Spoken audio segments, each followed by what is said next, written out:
വിശുദ്ധ ഖുർആൻ പാരായണം നമുക്ക് മനോഹരമാക്കാം. പ്രായവ്യത്യാസമില്ലാതെ എല്ലാവർക്കും പഠിക്കാൻ പറ്റിയ രൂപത്തിലുള്ള ചെറിയ ഒരു ക്ലാസ്സാണ്. അഊദു ബില്ലാഹി മിനശ് ശൈത്വാനിർ റജീം. ബിസ്മില്ലാഹിർ റഹ്മാനിർ റഹീം. യാ അയ്യുഹല്ലദീന ആമനൂ ലയബ്ലുവന്നകുമുല്ലാഹു ബിശൈഇൻ മിനസ് സ്വൈദി തനാലുഹു അയ്ദീകും വരിമാഹുകും ലിയഅലമല്ലാഹു മൻ യഖാഫുഹു ബിൽഗൈബ് فمن اعتدى بعد ذلك فله عذاب أليم.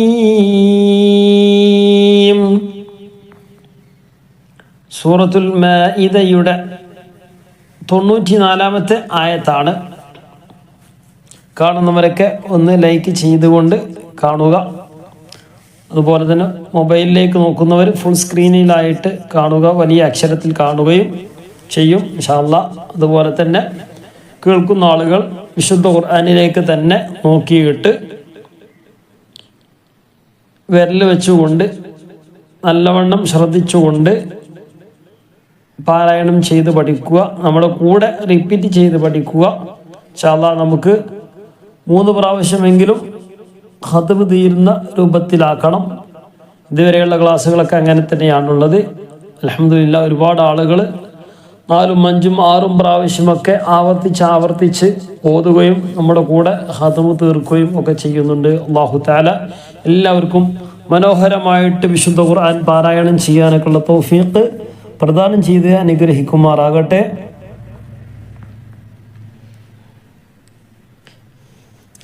യാ അയ്യുഹല്ലദീന ആമനൂ ലയബ്ലുവന്നകുമുല്ലാഹു ബിശൈഇൻ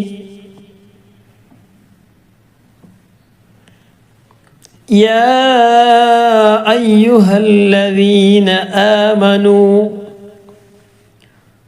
എല്ലാ പദവും നിർത്തുന്ന സമയത്ത് ശ്രദ്ധിക്കണം. പ്രത്യേകിച്ച് നമ്മുടെ ക്ലാസ്സുകളൊക്കെ മുതിർന്നവർക്കുള്ളതാണെങ്കിലും വിദ്യാർത്ഥികളൊക്കെ ശ്രദ്ധിക്കുന്നുണ്ടെങ്കിൽ നമ്മൾ ഓതിക്കൊണ്ടിരിക്കുന്ന സമയത്ത് എവിടെയാണോ നിർത്തുന്നത് ആ നിർത്തുന്ന അവസാനത്തെ അക്ഷരത്തിന് സുക്കൂന് ചെയ്യണം. അപ്പോൾ തൻവീൻ ഫത്ഹ് ആണെങ്കിൽ എല്ലാ സ്ഥലത്തും നമ്മൾ സുക്കൂന് തന്നെയാണ് ചെയ്യുന്നത്. പക്ഷെ ഒറ്റയടിക്ക് നോക്കിയാൽ തിരിയില്ല. ഇപ്പോൾ ഉദാഹരണത്തിന് ആമനു എന്ന് പറയുമ്പോൾ അവിടെ അവസാനം നീട്ടാനാണ് നീട്ടാനുള്ള സ്ഥലത്ത് നമ്മൾ നീട്ടുക തന്നെ ചെയ്യാണ് വേണ്ടത്. അപ്പോൾ ആമനു യാ അയ്യുഹ അവിടെ നിർത്തുകയാണെങ്കിൽ, നമ്മൾ നിർത്തുക എന്ന് പറയുമ്പോൾ നമ്മൾ എവിടെ നിർത്തുക? വഖഫുള്ള ആയത്തിൻ്റെ അവസാനം നിർത്തുന്നു, അല്ലെങ്കിൽ വഖഫിൻ്റെ ചിഹ്നമുള്ളിടത്ത് നമ്മൾ നിർത്തുന്നു. പിന്നെ നമ്മൾ നിർത്തൽ എങ്ങനെ? നമ്മളെ ഓത്തിനനുസരിച്ച്, നമ്മളെ ശ്വാസത്തിനനുസരിച്ച് കുറേ ആളുകൾക്ക് കുറേ ദീർഘമായിട്ട് ഓതാൻ കഴിയും. ചില ആളുകൾക്ക് കുറച്ച് ഓതുമ്പോൾ തന്നെ ശ്വാസം മുട്ടും. അപ്പം അങ്ങനെ ഓതുമ്പോൾ നമ്മൾ നിർത്തേണ്ടി വരും. യാ അയ്യുഹല്ലദീൻ, ഒന്ന് നീട്ടുമ്പോഴത്തിന് ചിലപ്പോൾ ശ്വാസം തടസ്സമുള്ള ആളുകളൊക്കെ ഉണ്ടാവും. അല്ലാഹു തആല പരിപൂർണ്ണ ആഫിയത്തും ദീർഘായുസ്സൊക്കെ നൽകി അനുഗ്രഹിക്കട്ടെ. അപ്പൊ യാ അയ്യുഹല്ലദീന ആമനു, യാ അയ്യുഹല്ലദീൻ അവിടെ നിർത്തേണ്ടി വന്നാൽ യാ അയ്യുഹല്ലദീന എന്ന് പറഞ്ഞ് നിർത്തരുത്. അപ്പൊ അവസാനം സുക്കൂന് ചെയ്യണം. ഇനി നീട്ടാനുള്ള സ്ഥലമാണെങ്കിൽ നീട്ടുക. തൻവീൻ ഫത്ത് ആണെങ്കിൽ അവിടെയും നീട്ടുക. യാ അയ്യുഹ അവിടെയും നീട്ടാനുണ്ട്. അയ്യുഹ എന്ന് പറഞ്ഞിട്ടാണ് നിർത്തേണ്ടത്. എല്ലാ സ്ഥലത്തും സുക്കൂനാണെന്ന് പറഞ്ഞല്ലോ. ഇവിടെ ഇപ്പം എന്താണ് അവസാനത്തെ അക്ഷരം ഏതാണ് നോക്കുമ്പോൾ അലിഫാണ്. അലിഫിനൊന്നുമില്ല, അലിഫിനൊന്നുമില്ലെങ്കിൽ പിന്നെ സുക്കൂന് തന്നെയാണ് അല്ലേ നമുക്ക്. അപ്പോൾ അത് സംഗതി സുക്കൂന് തന്നെയാണ്. പക്ഷെ നീട്ടാനുള്ള സ്ഥലത്ത് നീട്ടിയിട്ടാണ് നിർത്തേണ്ടത്. നീട്ടുമ്പോൾ എന്ത് ചെയ്യും, അതിനൊന്നുമില്ലെങ്കിൽ പിന്നെ സുക്കൂനാണെന്ന് അർത്ഥം. അപ്പം നീട്ടാനുള്ള സ്ഥലത്ത് നീട്ടുക. യാ അയ്യുഹല്ലദീന ആമനു. ആമനു എന്നുള്ളിടത്ത് എന്താണ്, വാവാണ് നീട്ടി വന്നിട്ടുള്ളത്. വാവിന് ഫത്തും കസറൊന്നും ഇല്ല. അപ്പോൾ പിന്നെ എന്താണ് അവിടെ വാവിന് സുക്കൂനാണ്. എന്നാൽ വഖഫ് ചെയ്യുന്ന സമയത്ത്, വഖഫ് എന്ന് പറഞ്ഞാൽ നിർത്തുക, ശ്വാസം വിടാൻ വേണ്ടി നിർത്തുക. അപ്പോൾ നിർത്തുന്ന സമയത്ത് അവസാനം സുക്കൂനാണ് ചെയ്യേണ്ടത്. നീട്ടാനുള്ള സ്ഥലത്ത് നീട്ടുക. തൻവീൻ ഫത്ത് ഉള്ളിടത്തും അവിടെ തൻവീൻ ഫത്ത് കൊടുത്തുകൊണ്ട് പിന്നെ നിർത്തുക. അവിടെയും റഹീമൻ എന്നുള്ളിടത്ത് നിർത്തുമ്പോൾ റഹീമ, അപ്പോഴും അവിടെ ഒരു അലിഫാണ് വരുന്നത് അല്ലേ. അവസാനം അലിഫ് വന്നാൽ പിന്നെ അതിന് ഫത്ത് കസറൊന്നുമില്ലെങ്കിൽ പിന്നെ സുക്കൂനാണ്. അപ്പം ഇതാണ് പറഞ്ഞതിനകത്തുക. അപ്പം അത് നമ്മളൊന്ന് ശ്രദ്ധിക്കുക. ഇനി നമുക്കൊന്ന് തുടങ്ങാം. യാ അയ്യുഹല്ലദീന ആമനൂ ലയബ്ലുവന്നകുമുല്ലാഹു ബിശൈഇൻ മിനസ് സ്വൈദി തനാലുഹു ഐദീകും. അവിടെ നിർത്തി തനാലു, പിന്നെ അവിടെ മദ്ദില്ല. ഇനി അവിടുന്ന് എടുത്തു ഓതുകയാണെങ്കിൽ തനാലുഹു ഐദീകും വരിമാഹുകും ലിയഅലമല്ലാഹു മൻ യഖാഫുഹു ബിൽ ഗൈബ്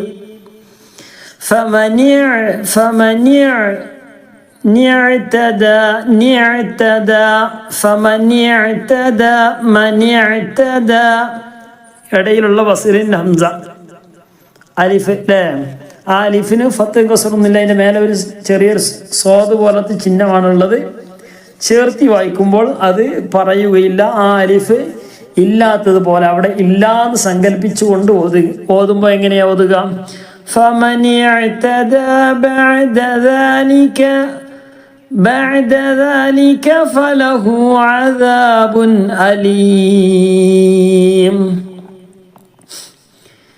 يا أيها الذين آمنوا ليبلونكم الله بشيء من الصيد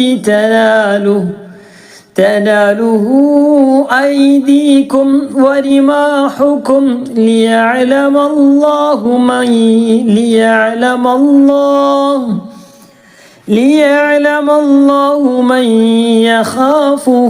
من يخافه بالغيب. തൊണ്ടയുടെ കഴുത്തിൻ്റെ മേലേ ഭാഗത്ത് അല്ലേ, ബിൽ ഗൈബ്. فمن اعتدى بعد ذلك فله عذاب أليم. 95-ാമത്തെ ആയത്ത്.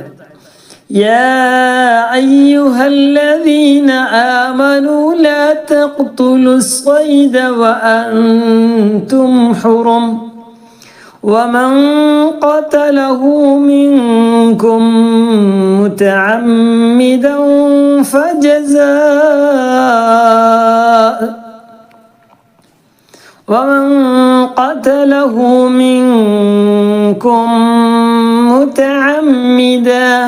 തൻവീൻ ഫത്ഹാണ്.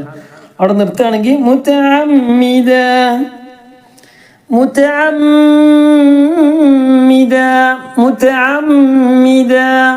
ശബ്ദുള്ള മീമാണ്. രണ്ട് സ്ഥലത്ത് മണിക്കണം. മിൻകും മുതഅമ്മിദൻ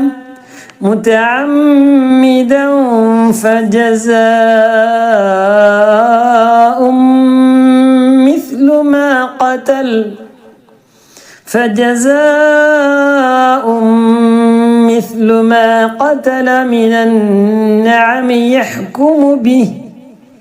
يحكم به ذوى عدل منكم هديا بالغ الكعبة هديا بالغ الكعبة أو كفارة طعام مساكين أو عدل ذلك صياما ليذوق وبال أمره عفى الله عما سلف ومن عاد فينتقم الله منه والله عزيز ذو انتقام. ذو എന്നാണുള്ളത്. ذو എന്നതിന് ശേഷം നൂന് വസ്ലിൻ്റെ ഹംസ പോയി കൂട്ടി വായിക്കുമ്പോൾ അല്ലേ, അതിൻ്റെ ഇടയിലുള്ള അലിഫ് കണ്ടില്ല, അത് കൂട്ടി വായിക്കൂല. വസ്ലിൻ്റെ ഹംസയാണ്, ഹംസത്തുൽ വസ്ൽ. അതെന്ത് ചെയ്യൂല, ചേർത്തി വായിക്കുമ്പോൾ ഉച്ചരിക്കുകയില്ല. അപ്പോൾ ذو എന്ന് പറയോ ഇല്ല, കാരണം നൂനാണ് ശേഷമുള്ളത്. നൂൻ എന്താ ഫത്ത് ഗസറൊന്നുമില്ല, പിന്നെ സുക്കൂനാണ്. അപ്പോൾ സുക്കൂന് വന്നാൽ, ഷദ് വന്നാൽ, സുക്കൂനോ ഷദ്ദ വന്നാൽ നീട്ടാനുള്ള അക്ഷരത്തിന് ശേഷം ذو എന്ന് വന്നു. ذو അവിടെ കണ്ടില്ല, വാവ് വന്നു നീട്ടാൻ. ആ നീട്ടാനുള്ള അക്ഷരത്തിന് ശേഷം സുക്കൂന് അല്ലെങ്കിൽ ഷദ് വന്നാൽ പിന്നെ ذو എന്ന് പറയില്ല, ذو നീട്ടുകയില്ല. ذو انتقام.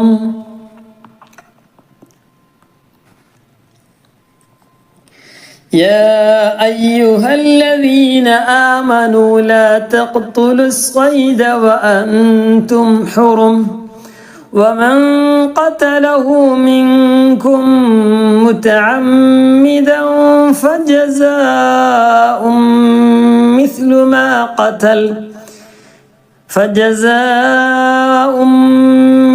ما قتل من النعم يحكم به ذوى عدل منكم هديا بالغ الكعبة. ഹദിയം അവിടെ തെൻവീനാണുള്ളത്. തെൻവീന് ശേഷം ബ എന്നുള്ളതാണ് ഉച്ചാരണത്തിൽ വരുന്ന അക്ഷരം. ഹദിയം ബ അല്ലേ. അപ്പോൾ അവിടെ തെൻവീനെ മാറ്റി മീമാക്കി കൊടുക്കണം. ഹദിയൻ എന്ന് പറയാതെ ഹദിയം ബാലിഗൽ കഅബതി ഔ കഫാറത്തുൻ തുആമു മസാകീൻ ഔ അദ്ലു ദാലിക സിയാമൻ ലിയദൂഖു വബാല അംരിഹി عفى الله عما سلف ومن عاد فينتقم الله منه والله عزيز ذو انتقام. أحل لكم صيد البحر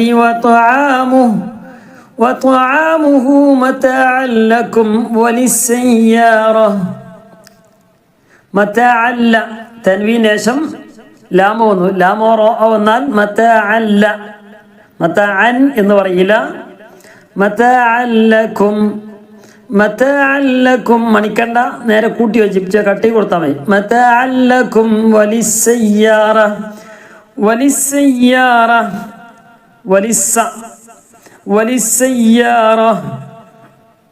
ത ആണ്, ഹത ആണ്, സുക്കൂൻ കൊടുത്തുകൊണ്ട് നിർത്തുക. വലിസ്സയ്യാറ വഹുരിമ അലൈക്കും സ്വൈദുൽ ബർരി മാ ദുംതും ഹുറുമാ. തൻവീൻ ഫത്ഹാണ്.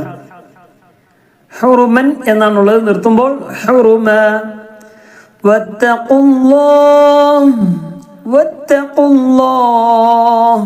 വത്തഖൂ എന്നാണുള്ളത്. വത്തഖൂ ശേഷമുള്ളത് ഷദ്ദാണ്. ലാ അല്ലേ, ഷദ് വന്നാൽ നീട്ടാനുള്ളത് ഒഴിവാക്കും. വത്തഖുല്ലാഹല്ലദീ ഇലൈഹി തുഹ്ശറൂൻ. أحل لكم صيد البحر وطعامه متاعا لكم وللسيارة وحرم عليكم صيد البر ما دمتم حرما واتقوا الله الذي إليه تحشرون. جعل الله الكعبة البيت الحرام قياما للناس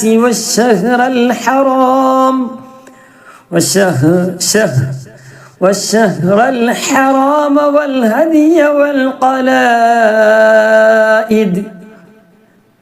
ذلك لتعلموا أن الله ഖിയാമൻ എന്ന തൻവീനേശം ലാമോ റോ വന്നാൽ ഖിയാമല്ലി ഇദ്ഗാമും ബിലാഗുന്നിയാണ് നിയമം. ഇദ്ഗാമും ബിലാഗുന്നിയുടെ അക്ഷരങ്ങൾ ലാമോ റ.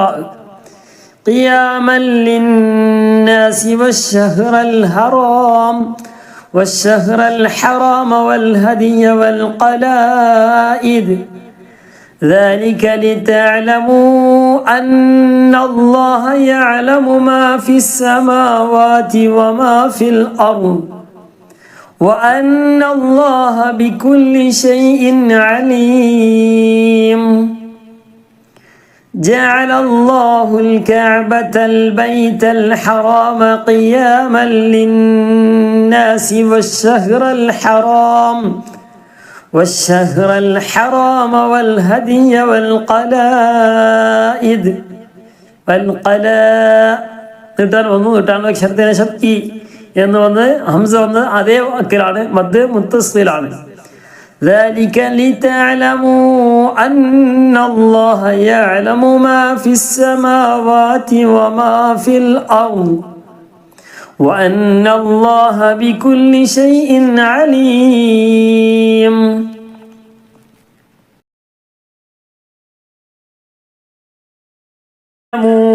أن الله شديد العقاب. യഅലമു ആയത്തിന്റെ തുടക്കമാണ്. തുടക്കത്തിലുള്ള അക്ഷരം ഏതാണ്? ഒരു അലിഫാണ്, ഹംസയാണ് അല്ലേ? ഹംസക്ക് ഫത്ത് കസറൊന്നും ഇല്ല. പിന്നെ എങ്ങനെ ആന്ന് വായിക്കല്, പിന്നെ എങ്ങനെ ഈന്ന് വായിക്കല്, അല്ലെങ്കിൽ ഊന്ന് എങ്ങനെ വായിക്കുക? ഏതാ? അഅലമു എന്ന് പറയാൻ പറ്റുമോ? പറ്റൂല. ഉഅലമു എന്ന് പറയാൻ പറ്റുമോ? അതും പറ്റൂല. ഇഅലമു, ഇവിടെ അതാണ് ശരി. ഇഅലമു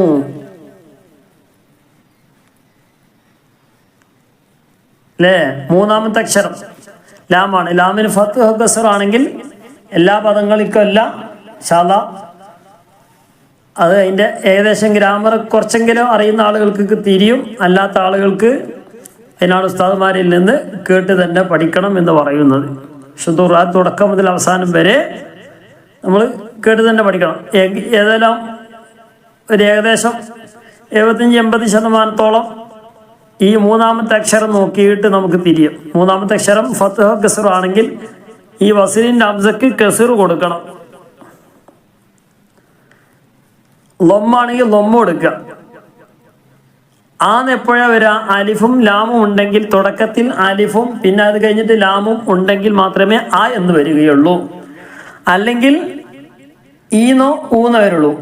മൂന്നാമത്തെ അക്ഷരം ലൊമ്മാണെങ്കിൽ ഇവിടെയും ലൊമ്മ വരും. അല്ലെങ്കിൽ ഫത്ത് കസർ ആണെങ്കിൽ കസർ കൊടുക്കുക. ഇവിടെ ഫത്ത് ആണ്, ഫത്ത് ആയാലും കസർ ആയാലും കസറാണ് കൊടുക്കേണ്ടത്.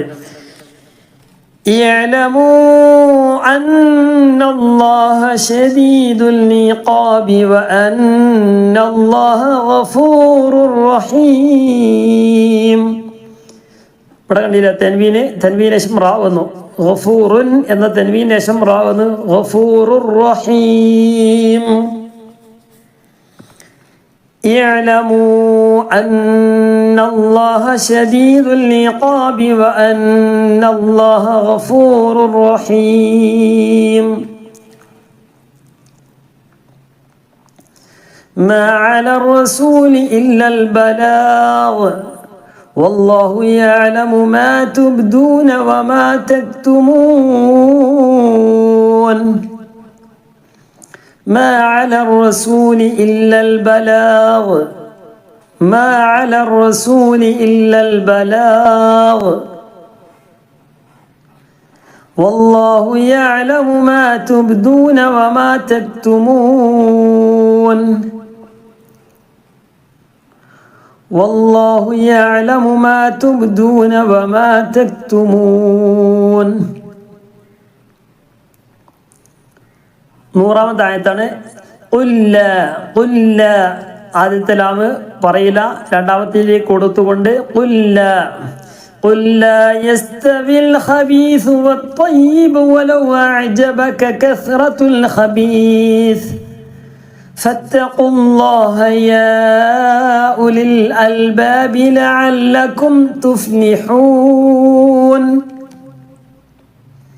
قل لا يستوي الخبيث والطيب ولو أعجبك كثرة الخبيث فاتقوا الله يا أولي الألباب لعلكم تفلحون يا أولي ഊലി എന്ന് തോന്നും. വാവിൻ്റെ മുകളിൽ ഒരു 0 മാർക്ക് ഉണ്ട്. ആ വാവ് ഇങ്ങനെയുള്ള 0 മാർക്കുള്ള അക്ഷരങ്ങൾ അലിഫിൻ്റെ മുകളിൽ ഉണ്ടാവും. ഇങ്ങനെ പല ചിലപ്പം അക്ഷരങ്ങൾക്ക് മുകളിലൊക്കെ ഉണ്ടാവും. ഇതൊന്നും ഉച്ചരിക്കുകയില്ല.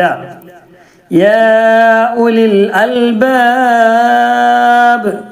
യാ ഉലിൽ അൽബാബി ലഅല്ലകും തുഫ്ലിഹൂൻ. 101 يا أيها الذين آمنوا لا تسألوا عن أشياء إن تبد لكم تسؤكم وإن تسألوا عنها حين ينزل القرآن تبد لكم عفى الله عنها والله غفور حليم يا أيها الذين آمنوا لا تسألوا عن أشياء إن تبد لكم تسؤكم وإن تسألوا عنها حين ينزل القرآن تبد لكم عفى الله عنها والله غفور حليم. ഇൻഷാല്ലാ നമ്മുടെ ക്ലാസ് കാണുന്നവർക്ക് ലൈക്ക് ചെയ്യാത്ത ആളുകൾക്ക് ഒന്ന് ലൈക്ക് ചെയ്യുക. ആദ്യമായിട്ട് കാണുന്നവരൊക്കെ ഉണ്ടെങ്കിൽ ഒന്ന് സബ്സ്ക്രൈബ് ചെയ്യുക. കൂടുതൽ ആളുകളിലേക്ക് എത്തിക്കുക. ഇൻഷാല്ലാ നമ്മുടെ വാട്സപ്പിലുള്ള ക്ലാസ്സുകളുണ്ട്. നമ്മുടെ ഈ ക്ലാസ്സുകളൊക്കെ നഷ്ടപ്പെടാതെ കിട്ടണമെങ്കിൽ ഒന്ന് സബ്സ്ക്രൈബ് ചെയ്യണം. അതുപോലെ തന്നെ വേണമെങ്കിൽ താല്പര്യമുള്ളവർ പ്രായമുള്ളവരൊക്കെ ഉണ്ടെങ്കിൽ നമ്മുടെ വാട്സപ്പ് ഗ്രൂപ്പിലൊന്ന് ജോയിൻ ചെയ്ത ആ ഗ്രൂപ്പിലേക്ക് നമ്മൾ അയക്കുന്ന വീഡിയോകളൊക്കെ അയക്കുന്നതായിരിക്കും. അപ്പോൾ നഷ്ടപ്പെടാതെ ക്ലാസ്സുകളൊക്കെ ലഭ്യമാകും. ക്ലാസ് കൃത്യമായിട്ട് ഓർഡർ അനുസരിച്ച് ലഭിക്കുകയും ചെയ്യും. അതുപോലെ തന്നെ ഇതുവരെ നമ്മൾ അയച്ച ക്ലാസ്സുകളൊക്കെ അത് ഓർഡർ അനുസരിച്ച് കൃത്യമായിട്ട് ഖത്മുൽ ഖുർആൻ്റെ തുടക്കം മുതൽ ഫാത്തിഹ മുതൽ ലഭ്യമാവണമെങ്കിൽ താല്പര്യമുള്ള ആളുകളുണ്ടെങ്കിൽ നമ്മളെ താഴെയുള്ള നമ്പറിൽ ഒന്ന് മെസ്സേജ് അയച്ചാൽ മതി. നിങ്ങളെ ഫോണിലേക്ക് അയച്ചു തരുന്നതായിരിക്കും. അതിൻ്റെ 1ാമത്തെ ക്ലാസ് മുതൽ കൃത്യമായിട്ട് വളരെ സിമ്പിളായിട്ട് തന്നെ നമുക്ക് ക്ലാസ് കാണാനും അത് കേൾക്കാനും പഠിക്കാനൊക്കെ കഴിയും. അതൊക്കെ ഒന്ന് ശ്രദ്ധിക്കുക. അതുപോലെ തന്നെ താല്പര്യമുള്ള ആളുകളുണ്ടെങ്കിൽ നമ്മുടെ യൂട്യൂബിൽ തന്നെ സ്പെഷ്യലായിട്ടുള്ള ക്ലാസ്സുകൾ നമ്മുടെ താഴെ ജോയിൻ ബട്ടൺ ഉണ്ടാവും. അതൊന്ന് ക്ലിക്ക് ചെയ്താൽ ഇൻഷാല്ലാ സ്പെഷ്യലായിട്ടുള്ള ക്ലാസ്സുകളൊക്കെ പ്രത്യേകിച്ച് കുട്ടികൾക്കൊക്കെ പറ്റിയ ക്ലാസ്സുകളൊക്കെ ലഭ്യമാവുന്നതാണ്. അതൊന്ന് ശ്രദ്ധിക്കുക. അതുപോലെ തന്നെ നമ്മുടെ ഖുർആൻ ക്ലാസ് കുട്ടികൾക്കായിട്ടുള്ള സ്പെഷ്യലായിട്ട് വാട്സപ്പിലും അതുപോലെ തന്നെ ഒക്കെ ആയിട്ടുള്ള സ്പെഷ്യലായിട്ടുള്ള ക്ലാസ്സുകളുണ്ട്. അതിൻ്റെ ഡീറ്റെയിൽസ് കാര്യങ്ങളൊക്കെ അറിയണമെങ്കിൽ താഴെയുള്ള നമ്പറിൽ ഒന്ന് ബന്ധപ്പെട്ടാൽ മതി. ഏതായാലും ചെറിയ 2 മാസത്തെ ഒരു കോഴ്സാണ്. ഏകദേശം അക്ഷരങ്ങളൊക്കെ തിരിയുന്ന ആളുകൾക്ക് വിശുദ്ധ ഖുർആനൊക്കെ കഴിവിൻ്റെ പരമാവധി മനോഹരമാക്കാൻ പറ്റുന്ന രൂപത്തിലുള്ള ക്ലാസ്സുകളാണ്. അപ്പോൾ അതൊന്ന് ശ്രദ്ധിക്കുക. 102-ാമത്തെ ആയത്ത് قد سألها قوم من قبلكم ثم أصبحوا بها كافرين قد سألها قوم من قبلكم ثم أصبحوا بها كافرين ما جعل الله من بحيرة ولا سائبة മിം നൂനിൻ്റെ ശേഷം ബാ ഒന്ന് സുക്കൂണുള്ള നൂനിൻ്റെ ശേഷം ബാ വന്നാൽ നൂനിൻ്റെ സ്ഥാനത്ത് മീമായി കൊടുക്കണം. മിം ബഹീറതി വലാ സായിബതി വലാ വസീലതി വലാ ഹാമി വലാകിന്നല്ലദീന കഫറൂ ولكن الذين كفروا يفترون على الله الكذب وأكثرهم لا يعقلون ما جعل الله من بحيرة ولا سائبة ولا وصيلة ولا حام ولكن الذين كفروا يفترون على الله الكذب وأكثرهم لا يعقلون وإذا قيل لهم تعالوا إلى ما أنزل الله وإلى الرسول قالوا حسبنا ما وجدنا عليه آباءنا أولو كان آباؤهم لا يعلمون شيئا ولا يهتدون وإذا قيل لهم تعالوا إلى ما أنزل الله وإلى الرسول قالوا حسبنا ما وجدنا عليه آباءنا أولو كان آباؤهم لا يعلمون شيئا ولا يهتدون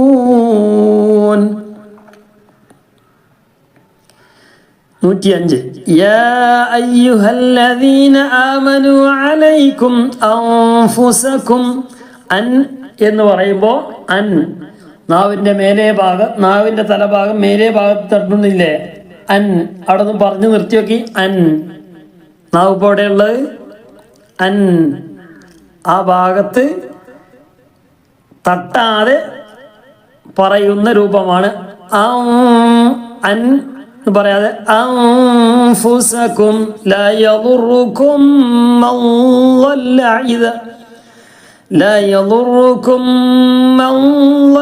ഇദ ഇഹ്തദൈതും ഇദഹ്തദൈതും ഇടയിലുള്ള വസലിൻ്റെ അംസ ഒഴിവാകും എന്നിട്ട് വായിക്കാം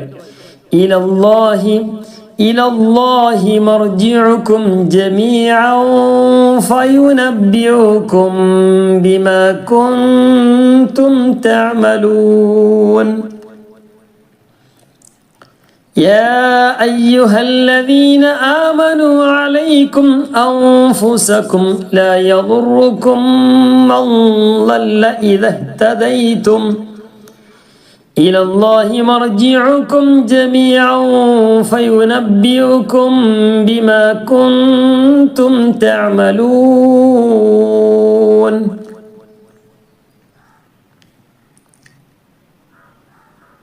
إن شاء الله നമുക്ക് ഒന്നുകൂടി റിപ്പീറ്റ് ചെയ്തുകൊണ്ട് ആവർത്തിച്ച് ഓതി പരിചയമാക്കാം. അല്ലാഹു തആല തൗഫീഖ് നൽകട്ടെ, മനോഹരമായിട്ട് തൗഫീഖ് നൽകി അനുഗ്രഹിക്കുമാറാകട്ടെ. ഒരുപാട് ആളുകൾ ദുആ ചെയ്യാൻ വേണ്ടി പറഞ്ഞിട്ടുണ്ട്. എല്ലാവരും ഉദ്ദേശങ്ങളും അല്ലാഹു തആല പൂർത്തീകരിച്ച് നൽകി അനുഗ്രഹിക്കുമാറാകട്ടെ. മരണപ്പെട്ട ഉപ്പാക്കും ഉമ്മാക്കും അതുപോലെ തന്നെ ഉപ്പാക്ക് ഉമ്മാക്ക് ഇങ്ങനെ തുടങ്ങിയ ഒരുപാട് ആളുകൾ ദുആ ചെയ്യാൻ വേണ്ടി പറഞ്ഞിട്ടുണ്ട്. അതുപോലെ തന്നെ രോഗമുള്ള ഉപ്പാക്കും വേണ്ടി രോഗമുള്ള ഉമ്മാക്കും വേണ്ടി ദുആ ചെയ്യാൻ വേണ്ടി പറഞ്ഞിട്ടുണ്ട്. അല്ലാഹു തആല എല്ലാവർക്കും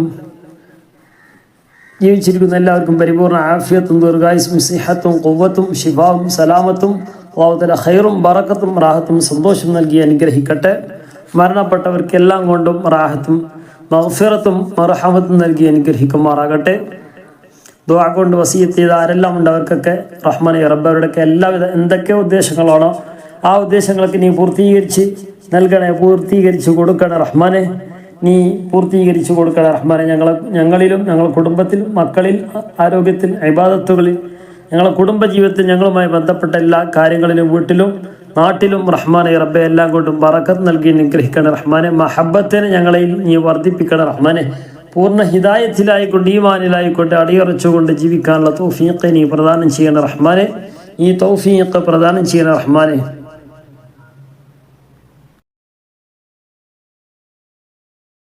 അതുപോലെ തന്നെ ലക്ഷദ്വീപിലുള്ള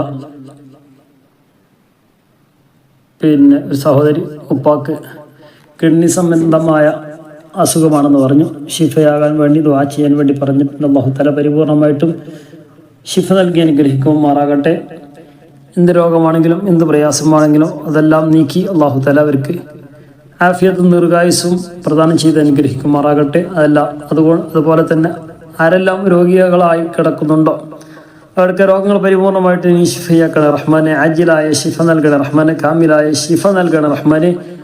പരിപൂർണമായിട്ടും ഞങ്ങളിൽ നിന്ന്, ഞങ്ങളുടെ ശരീരത്തിൽ നിന്ന് എന്തെല്ലാം രോഗാണുക്കളൊക്കെ ഒളിഞ്ഞു കിടക്കുന്നതോ അതൊക്കെ നീ എടുത്തു കളഞ്ഞ് പരിപൂർണ ആഫിയത്തും ദീർഘായുസ്സും ദീനിന് വേണ്ടി സേവനം ചെയ്യാനൊക്കെയുള്ള ഇബാദത്തിലായിക്കൊണ്ട് കഴിയാനുള്ള, അതുപോലെ തന്നെ മക്കളൊക്കെ പോറ്റാനുള്ള ആഫിയത്തും ദീർഘായുസ്സും ഞങ്ങൾക്കൊക്കെ നീ പ്രദാനം ചെയ്യുന്ന റഹ്മാനെ.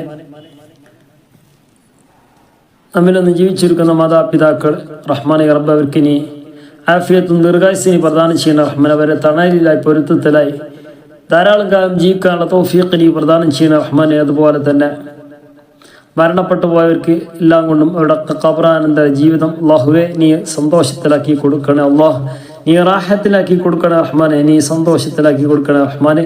അതുപോലെ തന്നെ നമ്മുടെ പ്രേക്ഷകരിൽ ഒരാളായ ഒരു സഹോദരി ശ്വാസ സംബന്ധമായ പ്രയാസത്തിൽ, അതുപോലെ തന്നെ മറ്റുള്ള പ്രയാസങ്ങളൊക്കെ കൊണ്ട് ശാരീരിക ബുദ്ധിമുട്ടുകൾ അനുഭവിക്കുന്ന സഹോദരി ദുആ ചെയ്യാൻ വേണ്ടി പറഞ്ഞിട്ടുണ്ട്. അല്ലാഹു തആല അതൊക്കെ നീക്കി സന്തോഷം നൽകി അനുഗ്രഹിക്കുമാറാകട്ടെ.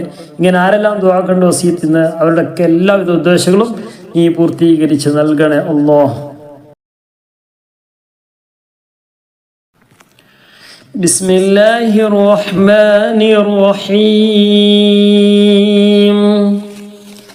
يا أيها الذين آمنوا ليبلونكم الله بشيء من الصيد تناله أيديكم ورماحكم ليعلم الله من يخافه بالغيب فمن اعتدى بعد ذلك فله عذاب أليم.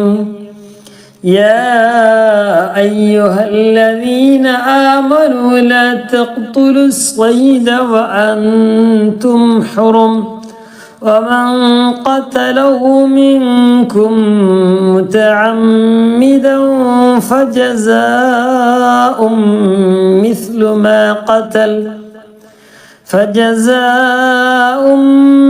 مثل ما قتل من النعم يحكم به ذوى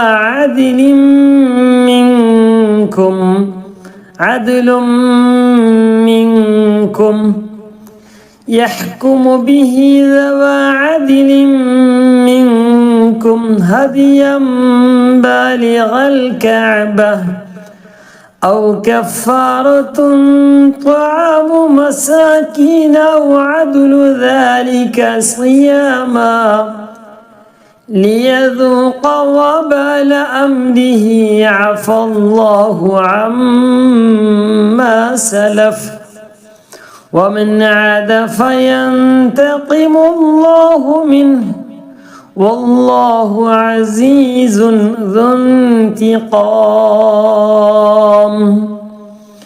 أحل لكم صيد البحر وطعامه متاعا لكم وللسيارة وحرم عليكم صيد البر ما دمتم حرما واتقوا الله الذي إليه تحشرون.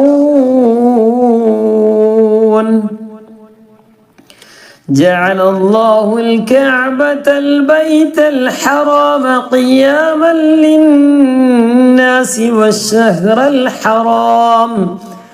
والشهر الحرام والهدي والقلائد ذلك لتعلموا أن الله يعلم ما في السماوات وما في الأرض وأن الله بكل شيء عليم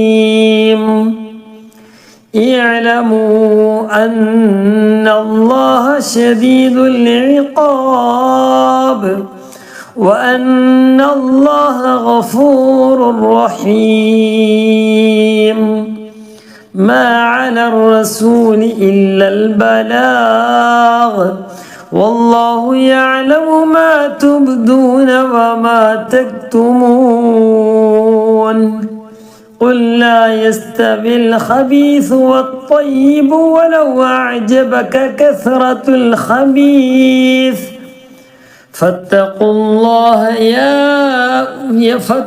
الله يا أولي الألباب لعلكم تفلحون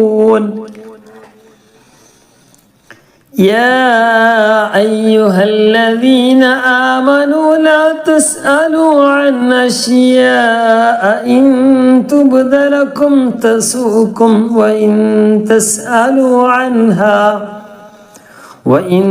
تسألوا عنها حين ينزل القرآن تبد لكم عفى الله عنها والله غفور حليم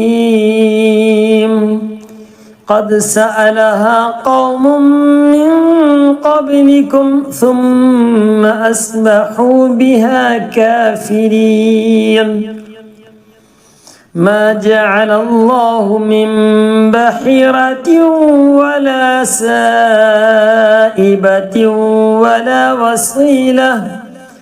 ولا وصيلة ولا حام ولكن الذين كفروا يفترون على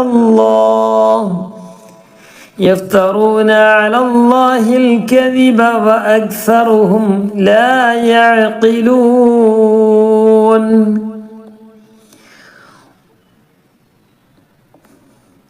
وإذا قيل لهم تعالوا إلى ما أنزل الله وإلى الرسول قالوا حسبنا ما وجدنا عليه آباءنا أولو كان آباؤهم لا يعلمون شيئا ولا يهتدون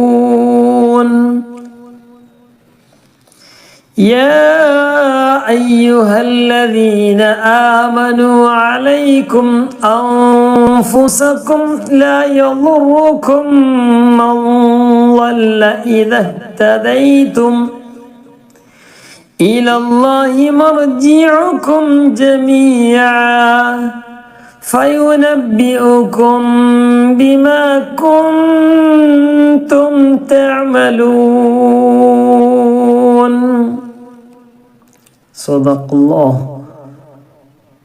صدق الله العلي العظيم ربنا تقبل منا إنك أنت السميع العليم وتب علينا إنك أنت التواب الرحيم